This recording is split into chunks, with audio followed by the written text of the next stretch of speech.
ધોરણ 8 સામાજિક વિજ્ઞાન પાઠ 2 આપણી આસપાસ શું? ધ્વનિત મમ્મી સાથે બગીચામાં ફરતો હતો.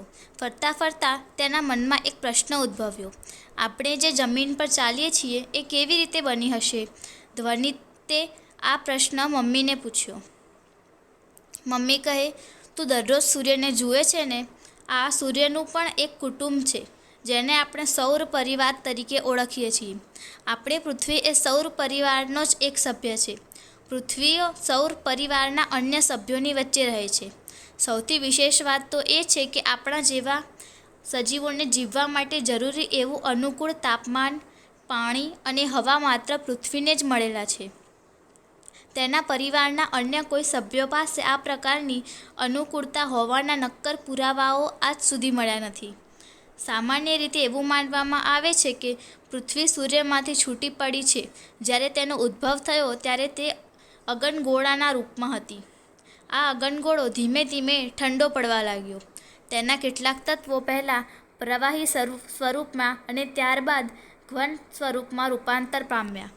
આ પ્રક્રિયા દરમિયાન જે તત્વોનું ઘન સ્વરૂપમાં રૂપાંતર થયું તેને આપણે મૃદાવરણ તરીકે ઓળખીએ છીએ.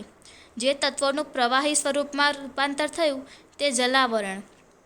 જે તત્વો વાયુ સ્વરૂપમાં રૂપાંતર પામ્યા તે વાતાવરણ તરીકે ઓળખાય છે.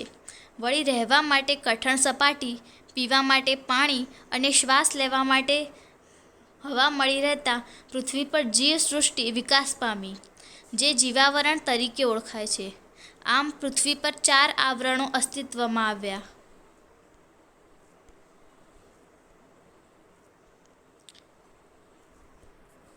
મૃદાવરણ.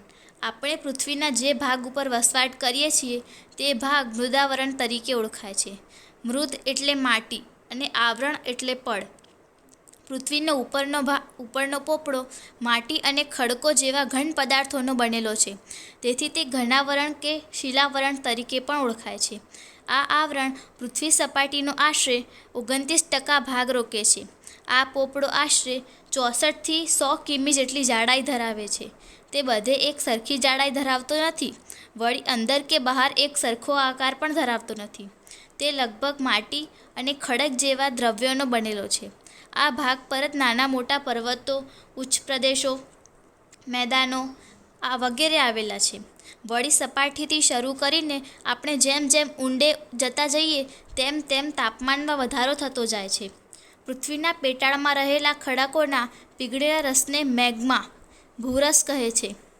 પૃથ્વીની અંદર કેટલાક વાયુઓ રહેલા હોય છે, જે ગરમ થતાં ઉપરની તરફ દબાણ કરી બહાર નીકળવાનો પ્રયત્ન કરે છે. પરંતુ ઉપર આવેલા ખડકોનું દબાણ પણ એટલું જ વધારે હોય છે. આમ ગરમી અને દબાણ જેવા બળો એકબીજાને સંતુલિત રાખવામાં મદદરૂપ થાય છે. એટલે જ તો પૃથ્વીનો આ પોપડો ફાટી જતો નથી. જ્યાં આ સમતુલા જળવાતી નથી ત્યાં પોપડો ફાટતા જ્વાળામુખી ફાટી નીકળે છે. મમ્મી, આ મૃદાવરણ આપણને કઈ રીતે ઉપયોગી થાય છે? જો મૃદાવરણ ન હોય તો આપણું ઘર શાના પર બાંધી શકીએ? પીવાનું પાણી કે ખોરાક માટે ખેતી, ઉદ્યોગ ધંધા માટે જરૂરી ખનિજો કે પછી જંગલો એ મૃદાવરણ વગર કઈ રીતે શક્ય છે? ચાલ આજે આપણે મૃદાવરણ વિશે જે વાત કરી તેના આધારે મૃદાવરણમાં શું શું આવી શકે તેને લગતું એક ચિત્ર દોર. પ્રવૃત્તિ. તમે પણ તમારા શિક્ષકની મદદથી આવું ચિત્ર દોરો અને ચર્ચા કરો. જલાવરણ. ચાલ તને હું જલાવરણ વિશે જણાવું. પૃથ્વીની સપાટીનો નીચાણવાળો ભાગ પાણીથી ઘેરાયેલો રહે છે, જે જલાવરણ તરીકે ઓળખાય છે. પૃથ્વી સપાટી પર ભૂમિ વિસ્તાર કરતાં પાણીના વિસ્તારનું પ્રમાણ વધારે છે. જલાવરણ આશરે 71% ભાગ રોકે છે. જલાવરણમાં વિશાળ જળભંડાર ધરાવતા ભાગો એટલે મહાસાગરો, જે પેસિફિક, એટલાન્ટિક, હિન્દી અને આર્કટિક મહાસાગર તરીકે ઓળખાય છે. બધા મહાસાગરો એકબીજા સાથે જોડાયેલા છે. ભૂમિ વિસ્તારો પાસે આવેલા સ્થાનિક જળ વિસ્તારો સમુદ્રો, ઉપસાગરો, અખાત કે સામુદ્ર ધુનીના નામે ઓળખાય છે. પૃથ્વી પરના મહાસાગરો ખૂબ વિશાળ અને ઊંડા છે. કેટલીક જગ્યાએ 10 થી 11 કિમી જેટલી ઊંડી ખાઈઓ આવેલી છે. મહાસાગરોના તળિયા પણ પૃથ્વી સપાટીની જેમ ઊંચા પહાડો, વિશાળ મેદાનો, ઉચ્ચ પ્રદેશો ખીણો વગેરે જેવા સ્વરૂપોના બનેલા હોય છે. મમ્મી, આ સમુદ્રમાં કેટલું પાણી હશે?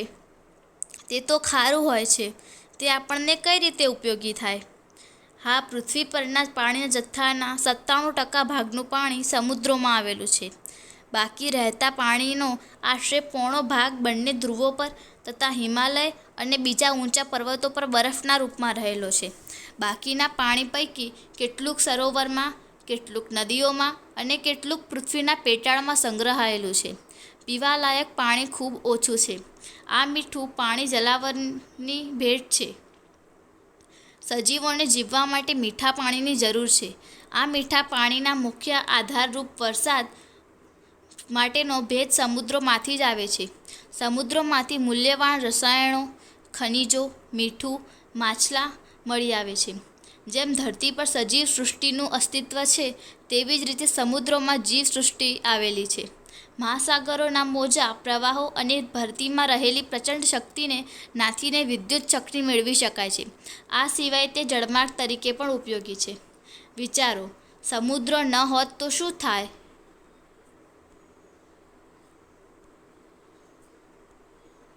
પ્રવૃત્તિ: ઉપર્યુક્ત દુનિયાના નકશામાં વિવિધ રંગોનો ઉપયોગ કરી મહાસાગરો, સાગરો, ઉપસાગરો, સામુદ્રધુની આખાતો વગેરે બાબતોને દર્શાવો. જો બેટા, હવે ત્રીજું આવરણ સમજીએ. વાતાવરણ. પૃથ્વીની ચારે બાજુ વીંટળાઈને આવેલા હવાના આવરણને આપણે વાતાવરણ કહીએ છીએ, જે પૃથ્વીની સપાટીથી આશરે 1600 કિમી સુધી વિસ્તરેલું છે. તે મૃદાવરણ અને જલાવરણની જેમ નરી આંખે જોઈ શકાતું નથી. વાતાવરણમાં વિવિધ વાયુઓ, પાણીની વરાળ, ધૂળના રજકણો, ક્ષારકણો અને સૂક્ષ્મ જંતુઓ પણ ભળેલા હોય છે. વાતાવરણ રંગહીન, સ્વાદરહિત અને વાસર સહિત છે. તેમાં ઘન, પ્રવાહી અને વાયુ તત્વોનો સમાવેશ થાય છે. તેમાં આશરે 78% જેટલો નાઇટ્રોજન, 21% જેટલો ઓક્સિજન અને 1% જેટલા અન્ય વાયુઓ આવેલા છે. પૃથ્વી સપાટીથી જેમ ઉપર જઈએ તેમ વાતાવરણના મોટાભાગના વાયુઓનું પ્રમાણ ઘટતું જાય છે. કાર્બન ડાયોક્સાઇડ વાયુ ભારે હોવાથી હવાના નીચલા થરમાં તે વધારે પ્રમાણમાં છે અને ઉપર જતાં ઓછો થતો જાય છે. ઓઝોન વાયુ હવામાં ખૂબ ઓછા પ્રમાણમાં છે. આ વાયુ સૂર્યના પારજાંબલી અલ્ટ્રાવાયોલેટ કિરણોનું શોષણ કરી પૃથ્વીને સૂર્યની પ્રચંડ ગરમીથી બચાવે છે. આ વાયુ મુખ્યત્વે વહેલી સવારે ખુલ્લા મેદાનમાં અને સમુદ્ર કિનારાની હવામાં વધારે પ્રમાણમાં હોય છે. ઓક્સિજન અને નાઇટ્રોજન વાયુઓ પૃથ્વી પરની જીવસૃષ્ટિને જીવંત રાખે છે. ઓક્સિજનના જલદપણાને નાઇટ્રોજન મંદ કરે છે. વાતાવરણમાં મુખ્ય પ્રવાહી ઘટક પાણી છે. ગરમીથી બાષ્પ બની પાણી વરાળ સ્વરૂપે હવામાં ભળે છે, જેને ભેજ તરીકે ઓળખવામાં આવે છે. ભેજ ઠરવાની ક્રિયા એટલે ઘનીભવન. ઘનીભવનના કારણે જ વરસાદ, ઝાકળ, હિમ, કરા વગેરે ભેજના સ્વરૂપો બને છે. કોઈપણ પ્રદેશના માનવીના ખોરાક, પોશાક, રહેઠાણ, રૂપરંગ, આર્થિક પ્રવૃત્તિઓ વગેરે પણ વાતાવરણની અસર જોવા મળે છે. વાતાવરણમાં વિવિધ રજકણો પણ જોવા મળે છે. આ રજકણોને લીધે પૃથ્વી પર સૂર્યપ્રકાશ ફેલાતો જોવા મળે છે, જેના કારણે સૂર્યોદય વખતે એકાએક અજવાળું કે સૂર્યાસ્ત વખતે એકાએક અંધારું થતું નથી. રજકણો દ્વારા પ્રકાશના કિરણો પરાવર્તન પામી પૃથ્વીની સપાટી પર પાછા ફરે છે અને આપણને સૂર્યપ્રકાશ મળે છે. વાતાવરણના માધ્યમને લીધે જ આપણે અવાજ સાંભળી શકીએ છીએ. તેથી જ તો રેડિયો, દૂરદર્શનના પ્રસારણો શક્ય બને છે.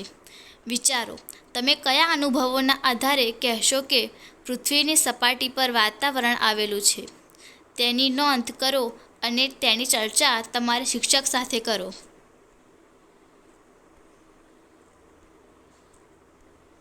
હવે સાંભળ, આ 3 આવરણના કારણે પૃથ્વી ઉપર ચોથા આવરણ એવા જીવાવરણનું અસ્તિત્વ છે. જીવાવરણ: પૃથ્વીના મૃદાવરણ, જલાવરણ અને વાતાવરણના જે ભાગમાં જીવસૃષ્ટિ વ્યાપી છે તેને જીવાવરણ કહેવામાં આવે છે. પૃથ્વી પર જીવાવરણ એ મહત્વનું આવરણ છે. સૌર પરિવારમાં પૃથ્વી એક જ એવો ગ્રહ છે જેને જીવાવરણ છે. પૃથ્વી પરની જીવસૃષ્ટિમાં વનસ્પતિ, પ્રાણીઓ, જીવજંતુઓ અને માનવોનો સમાવેશ થાય છે. આપણે સૌ ખોરાક અને ઘણી બધી ચીજ વસ્તુઓ જીવાવરણમાંથી જ પ્રાપ્ત કરીએ છીએ. વનસ્પતિ અને પ્રાણીઓ વિના આપણે જીવી ન શકીએ. આપણા અસ્તિત્વનો અને નિર્વાહનો આધાર જીવાવરણ છે, જેને 2 વિભાગમાં વહેંચવામાં આવે છે, 1 અજૈવિક અને 2 જૈવિક. અજૈવિક વિભાગમાં મૃદાવરણ, જલાવરણ અને વાતાવરણનો અભ્યાસ કરવામાં આવે છે, જ્યારે જૈવિક વિભાગમાં વનસ્પતિ, પ્રાણીઓ, અનેક સૂક્ષ્મ જીવાણુઓના અભ્યાસનો સમાવેશ કરવામાં આવે છે. વિચારો, આપણી આસપાસમાં રહેલી જીવસૃષ્ટિ પૈકીની કોઈ એક સૃષ્ટિ નાશ પામે તો તેની આપણા જીવન પર શું અસર પડે? દાખલા તરીકે, પક્ષીઓ નાશ પામે તો? તમારા શિક્ષક સાથે ચર્ચા કરો. માણસ પોતાના કાર્યોથી પૃથ્વીને ખરાબ કરે તો આ આવરણોને કંઈ નુકસાન થાય ખરું?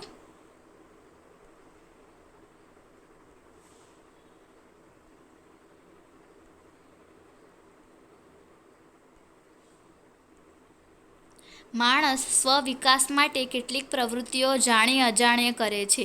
તેનાથી વિવિધ આવરણોની સમતુલા જોખમાય છે, જેમ કે ખનિજો મેળવવા વધુ પડતું ખોદકામ, ભૂમિગત અણુ પરીક્ષણો, ખનિજ તેલ શોધવા ખૂબ ઊંડું શારકામ અને વધુ પડતા પાતાળ કૂવાઓ કરવા જેવી પ્રવૃત્તિઓ કરવાથી મૃદાવરણ જોખમાય છે. શહેરો અને ગામડાઓની અશુદ્ધિઓ તેમજ ઔદ્યોગિક કચરાઓ ઠલવાતા આપણા જળાશયો ગંદા બને છે. ગરમી વધવાથી ધ્રુવ પ્રદેશોનો બરફ પીગળવા લાગ્યો છે. જહાજોના નકામા તેલ વહેવાના કારણે તેમજ ઔદ્યોગિક વસાહતોના ગંદા અને રસાયણયુક્ત પાણીના નિકાલથી દરિયાઈ જીવોનો નાશ થાય છે, જે જલાવરણ માટે ખતરારૂપ છે. ઉદ્યોગો, કારખાના અને પાવર સ્ટેશનો અને વાહનો દ્વારા દૂષિત હવા વાતાવરણમાં ભળે છે. વધુ વાહનોની અવરજવરવાળા વિસ્તારોમાં કાર્બન મોનોક્સાઇડ જેવા વાયુઓનું પ્રમાણ વધે છે. વૃક્ષો કપાવાથી CO2નું પ્રમાણ વધે છે. CO2નું પ્રમાણ વધતા પૃથ્વી પર ગરમીનું પ્રમાણ વધે છે. આ રીતે વાતાવરણ પર માનવ પ્રવૃત્તિઓની અસર થાય છે. પર્યાવરણના શોષણના ભોગે કુદરતની પોષણકડીઓ જોખમાય છે, જે જીવાવરણ માટે નુકસાનકારક છે. પ્રવૃત્તિ: કુદરતી અને માનવસર્જિત એવી ઘટનાઓ નોંધો કે જેના દ્વારા પૃથ્વીના વિવિધ આવરણો પર મોટા પાયે અસર થઈ હોય. પ્રોજેક્ટ: તમારી આજુબાજુમાં પ્રદૂષણ ફેલાવતી બાબતો અને તેની અસરોનો અભ્યાસ અને તેના સંભવિત ઉકેલો શોધો. સ્વાધ્યાય: પ્રશ્ન 1. નીચેના પ્રશ્નોના જવાબ આપો. 1. આપણી પૃથ્વી વિશે તમે શું જાણો છો? નોંધ લખો. 2. સૂર્યમાંથી છૂટી પડેલી પૃથ્વીને આધુનિક સ્વરૂપમાં આવતા કેટલો સમય લાગ્યો હશે? શા માટે? 3. પૃથ્વી પરના આવરણોનો પરસ્પર શું સંબંધ છે? કઈ રીતે? પ્રશ્ન 2. નીચેની ખાલી જગ્યા પૂરો. 1. પૃથ્વી પર કુલ ખાલી જગ્યા આવરણો આવેલા છે. 2. મૃદાવરણ પૃથ્વી સપાટીનો આશરે ખાલી જગ્યા % ભાગ રોકે છે. 3. વાતાવરણમાં મુખ્ય પ્રવાહી ઘટક ખાલી જગ્યા છે. 4. ખાલી જગ્યા એટલે જલાવરણમાં વિશાળ જળભંડાર ધરાવતા ભાગો. 5. વાયુ સૂર્યના પારજાંબલી કિરણોને શોષી લે છે. 3. પ્રશ્ન 3. નીચેના શબ્દોના અર્થ સમજાવો. 1. મૃદાવરણ. 2. જલાવરણ. 3. વાતાવરણ. 4. જીવાવરણ. 5. પ્રદૂષણ. પ્રશ્ન 4. નીચેના વિધાનો ખરા છે કે ખોટા તે જણાવો. 1. પૃથ્વી એ સૌર પરિવારનો એક સભ્ય છે. 2. પૃથ્વી સપાટી પર ભૂમિ વિસ્તાર કરતાં પાણીના વિસ્તારનું પ્રમાણ ઓછું છે. 3. મીઠું પાણી એ જલાવરણની ભેટ છે. 4.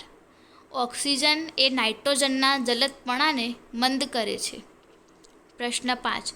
નીચેનાનો તમારા જીવન સાથે શું સંબંધ છે? તે લખો. 1. પર્વતો. 2. ખેતરો. 3. નદીઓ. 4. જળાશયો. 5. જંગલો.